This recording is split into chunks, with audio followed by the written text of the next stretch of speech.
শুভ সন্ধ্যা বন্ধুরা। তো এই যে অর্পিতের টিউশনের ম্যাম লিখতে দিয়েছে, তো দুপুরবেলায় লিখেনি, টিভি দেখছে। তো এখন যাওয়ার সময় তাড়াহুড়ো করে দাঁড়িয়ে দাঁড়িয়ে লিখছে। কেন কি, ওকে আমি আর টাইম দিব না। ওকে বলেছি তো 7টার সময় টিউশন, তোকে 7টা বাজতে 5-এই নিয়ে যাবো। তো এখন তাড়াতাড়ি করে 6:45 বাজে, ওকে 5 মিনিট টাইম দিয়েছি। লিখলে অনেকক্ষণ ধরেই লিখেছে, তো 5 মিনিট টাইম দিয়েছি। তো 5 মিনিটের মধ্যে লিখবে, তাই ও দাঁড়িয়ে দাঁড়িয়ে তাড়াতাড়ি লিখছে।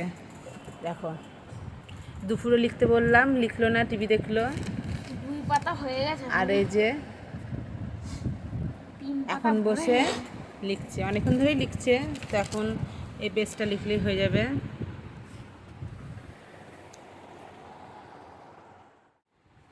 আর এই যে এই লাঠিটা নিয়ে বসেছি, তাড়াতাড়ি লিখতে বলছি। তাড়াতাড়ি না লেখা হলে যে লাঠিটা সপ পড়বে পিঠে। কে মারলো এটা? তাড়াতাড়ি। আগের লাঠিটা ছোট ছিল, ভেঙে গেছে। এখন এই লাঠিটাকে আমি ভেঙে করেছি।